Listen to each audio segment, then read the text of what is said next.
Okay, so today we're talking about APFS, or the Apple file system, and the challenges that it presents to forensic investigations and how we go about actually imaging these devices.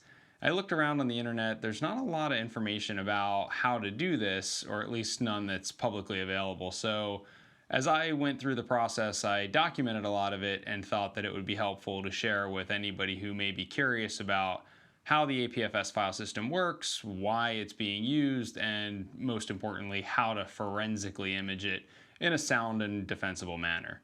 So let's dig in.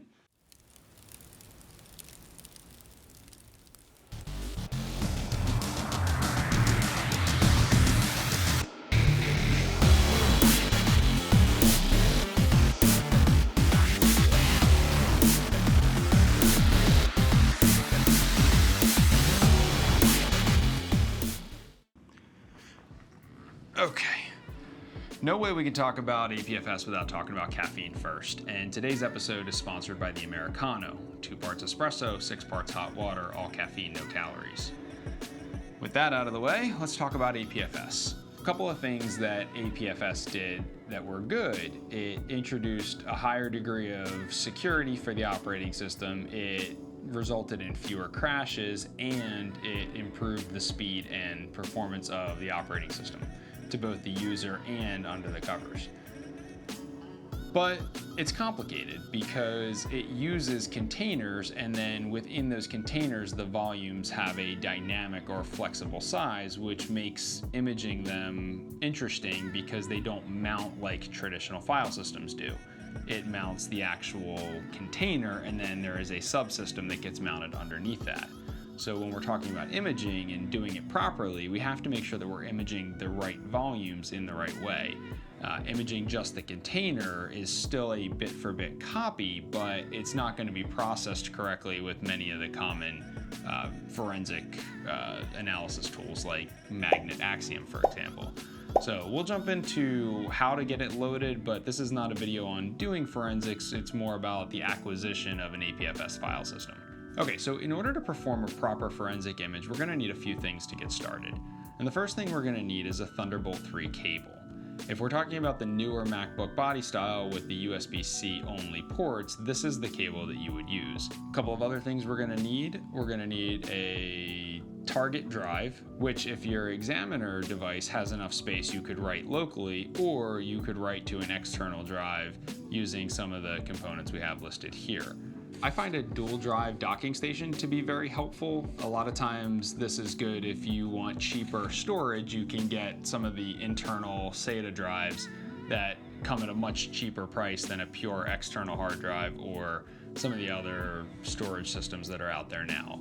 A couple other things you're going to want to make sure you have a power cord for each of your MacBooks. This process does take a very long time, and you'll certainly need power for both devices. The Thunderbolt 3 cable does not transfer enough power during the copy process for one brick to supply both MacBooks.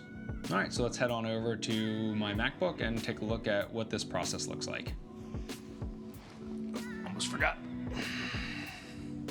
Okay, so before we jump in, we just need to take a second and talk about forensic process. And if you're doing this for a client, by far the most forensically sound and defensible capture strategy is to use a hardware write blocker. What that's going to do is it's going to sit in line between the evidence and the acquisition device in order to prevent metadata or files or corruption from occurring on the suspect drive. Essentially, it doesn't allow any transfer of data back. It's only a one-way valve. So if you don't have one of those, or if your capture strategy isn't going to allow you to place one of those in line, we need to make sure that we're not inadvertently writing data or potentially damaging this disk during the forensic acquisition. And what I'm going to show you today is a way to disable some of the built-in macOS features that try to automatically mount drives for you. And the downside is that takes away a lot of the disk interrogation utilities like disk-util. So we're going to work around that, but make sure that you're aware of it and you document accordingly. All right, let's jump in. first thing we need to do is put the suspect media into what's called target device mode. And we do that by pressing the power key and holding the letter T at boot. Once we see the Thunderbolt and the USB symbols, we know we're good to go. If you were paying attention earlier, you might have noticed that I incorrectly demonstrated a Thunderbolt 3 cable. What we really need is a USB cable. And the reason we need a USB and not a Thunderbolt cable is because it changes the way that macOS detects the target device. And in order for us to turn off the disk arbitration utility and be able to see this device once it gets plugged into our acquisition device, we're going to need to make sure that we're using the right cable. You're going to want to use a generic USB-C cable. Note that it does not have any of the Thunderbolt 3 markings on it. And before we connect this to our target acquisition device, we're going to need to make sure that we disable the disk arbitration utility. We do that by first finding the disk arbitration utility as a running process.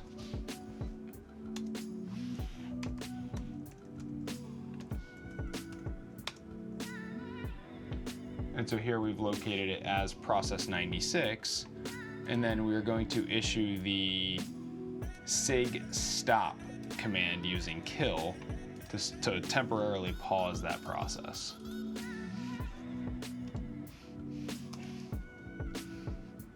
Once that process is paused, now we need an inventory of all of the disks that our computer sees. And we'll do that by doing ls on dev disk asterisk. That will show us all of the disks that are currently available to the computer, so that when we connect our target device, we will see new disks, and that will tell us which disks we need to image. Okay, so once we have that, we go ahead and connect our USB-C cable to the suspect media, and the other end goes into our acquisition device, like so. All right, from here, we can run our ls command again, and now we see we have additional disks, but none of them are actually mounted. They're just available over the USB-C connection. Okay, so while disk arbitration has been paused, we have to be careful about what we do on the computer and understand that a lot of the commands that we're used to using and tools that we're used to using are no longer available. Specifically, disk utility is not available. Finder is going to operate in a very limited capacity, and even putting the computer to sleep can put it in a precarious position. So you want to stop your disk arbitration right before you do your acquisition, and be sure to start it right after you're finished in order to minimize the amount of time that the operating system is in this position. So to understand how APFS works, I'm going to bring up a screenshot of another disk. So here we have disk 2 is the actual physical container for which the APFS file system is built. And dev disk 3 is the synthesized volumes that are on that container. So if you were to try to image dev disk 2, you wouldn't necessarily see the components within APFS that you would be typically putting into further processing like Axiom or Ncase or FTK, things like that. What you really want to image is dev disk 3, and that will give you your primary operating system. It will give you your pre-boot, your recovery, and then any additional partitions that have been allocated on that drive. Okay, so the important thing from that screenshot to take away was that when you connect an APFS volume, you see two disks. The first one is the container. The second one is the actual volumes and partitions. So what we're seeing here is dev disk 1 was already here when we started, and now we have dev disk 2 and dev disk 3. So disk 3 is really the one that we want to image here. We're going to use another macOS tool called Caffeinate in order to prevent our computer from sleeping while this copy is happening. We're also going to use DD and specify dev disk 3 as our source, and our target is going to be wherever we want to place this image. Since I've already imaged this, I'm not going to actually run the command, but you could see that we could put this anywhere we wanted, including here. And we specify the block size. In this case, we're going to use 1 meg.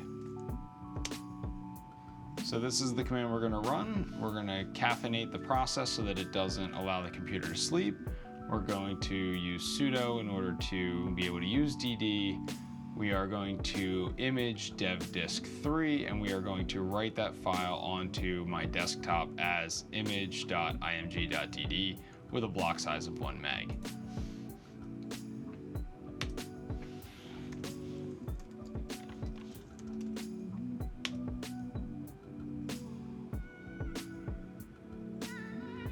And nothing happens for multiple hours. Once this is finished, you can hash the drive and compare it to your image in order to determine that you've successfully imaged it correctly. Just remember, it's very important to disconnect the suspect drive before re-enabling the disk arbitration process. You're going to need to re-enable disk arbitration by specifying sig continue and giving it the process that we previously paused. All right, so that's going to do it for me in this episode of Caffeine and Code. Hopefully you guys found this video useful and you're off and running, forensically imaging all of the MacBook devices.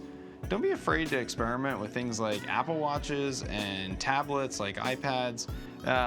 Once you understand how to image APFS, you can really image all of Apple's products because they all run off of the same container. Connecting to them might be an interesting story, but there's definitely a lot more to learn. There's things we didn't cover, like how to handle encrypted volumes if they're using FileVault 2. Certainly a more in-depth tutorial there, but if you have any questions or if you're in need of any forensic imaging for your MacBook devices, you can certainly reach out to us. We'd be happy to help. All right, guys, have fun and happy hacking.